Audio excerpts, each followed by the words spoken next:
Hi class, AP US History here, Mr. Boyette. Just wrapping up that last lecture. As you can see, the video segments are rather short, and I keep getting cut off towards the end. I'm just having a little problem with some uploads, so as soon as I get that fixed, you'll see that the file sizes will be a little bit more substantial. But let me wrap this review up for Unit 2. Connected to the Southern Alliance, where you saw the farmers in the South in 1875 begin to unionize and put pressure politically on the parties. You had the Colored Farmers National Alliance, which actually ran into a little problem. It was starting to gain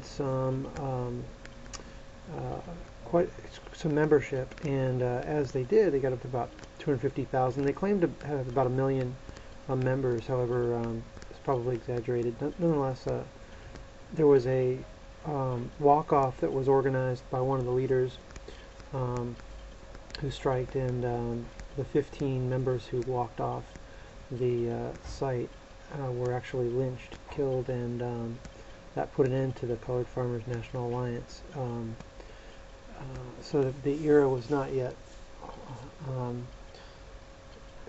it was still very hard for African Americans of any to organize to a point where they could overcome the culture at the time that was still very tremendously racist.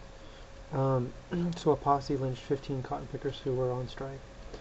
In 1894, Jacob S. Coxey, we mentioned this in our earlier discussions during the week and your earlier assignments, marched on Washington, D.C. to demand road construction projects to employ the jobless. And the Pullman Strike of 1894, Cleveland's intervention is much like we see later on with the Reagan intervention with the pilots, affirmed the court injunction as a new weapon against labor. In later on,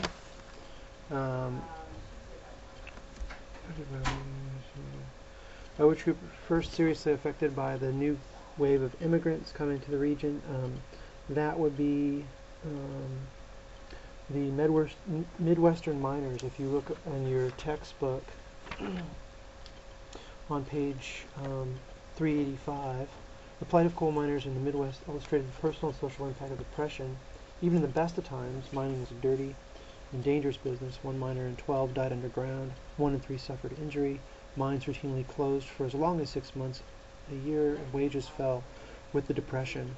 An Illinois miner earned 97 cents a ton in 1889 and only 80 cents in 1896. The bituminous coal miner made $282 a year. Now enter in the Poles, Slovaks, Magyars, Russians, Bohemians, and Croatians that are coming in, as well as Lithuanians,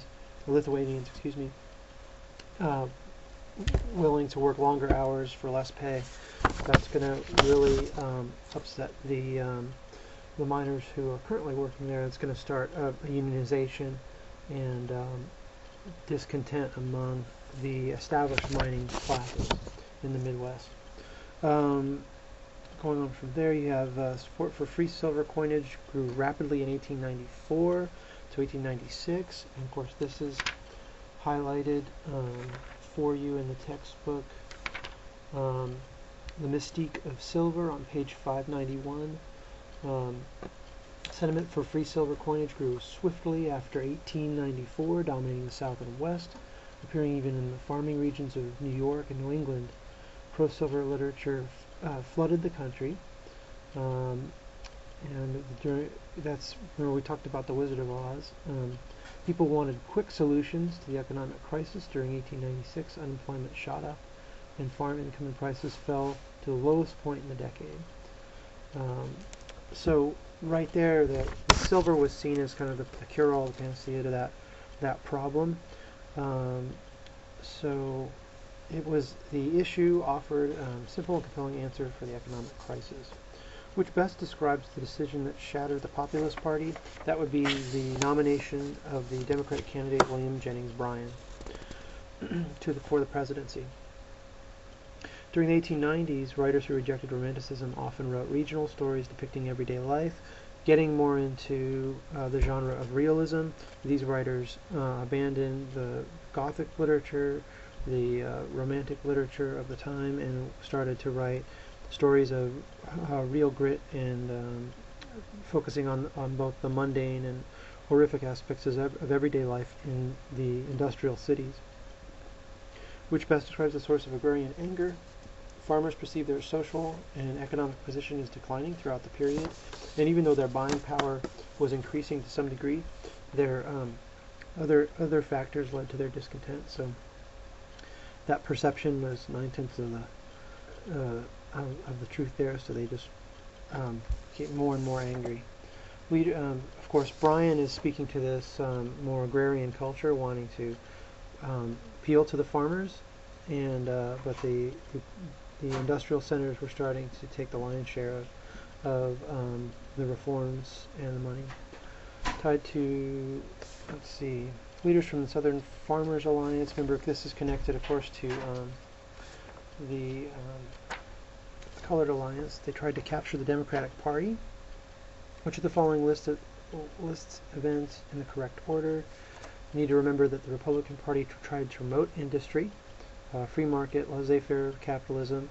The Panic of 1893 reversed course, and the Republican policy was to regulate the industry. McKinley's first term in office was characterized by gold discoveries that inflated currency. You can see this on page 591 of your text, where it says Republicans and gold. The need to regulate the effects of industrialism, increased economic prosperity, and presidential activism. And by 1900, McKinley had begun prodding the Republican Party toward a new policy of regulating and controlling the industry. So I'm going to pause here. This will give you enough information to move forward on your quiz and finish up the unit. Good luck. Call me. Let me know if you have any questions or concerns, and I'll get back to you right away. Thanks. Bye.